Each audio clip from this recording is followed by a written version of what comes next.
Welcome back અને હવે વાત વડોદરાની કરીએ, જ્યાં ઘરનું સ્વપ્ન પૂર્ણ ન થતા વિરોધ કરવામાં આવ્યો. અફોર્ડેબલ હાઉસિંગ કચેરીએ વિરોધ પ્રદર્શન કરાયું. પૂંઠાના ઘર બનાવી ધરણા કરતા સ્થાનિકો જોવા મળ્યા.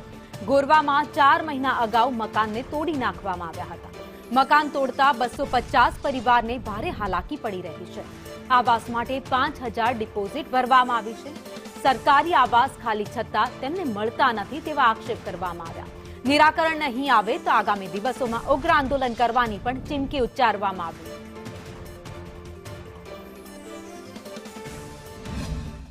ઘરનું સ્વપ્ન પૂર્ણ કરવા માટે ગોરવાથી અહીંયા લાભાર્થીઓ આવ્યા છે. એફોર્ડેબલ હાઉસિંગની જે ઓફિસ છે, કચેરી છે, ત્યાં આવ્યા છે.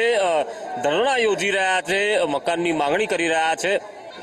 4 મહિના પહેલા અંદાજે ગોરવા વિસ્તારમાં દશામાં ચોકડી છે એની બાજુમાં બધા જ ગરીબ લોકો રહેતા હતા.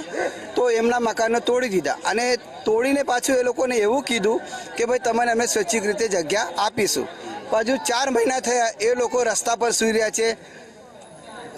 નાના નાના બાળકો દુનિયાભરના એ લોકોના છે, એ બધા રસ્તા પર છે. તો શું સાહેબ, આ માણસો નથી? અને પાછું એવું પણ નથી, એ લોકોએ 5,000 રૂપિયા ભર્યા છે. બધા પાસે સ્લીપો પણ છે. સૌ પ્રથમ તો મકાનો રેડી છે. એક આરટીઆઈ દ્વારા સયાજી બાગ આગળ એક ખાલી લોકોને સુધી પહોંચાડે, જેની અંદર 1164 આવાસો રેડી થઈ ગયા છે. એની અંદર ફક્ત 32 આવાસો ફાળવામાં આવ્યા છે.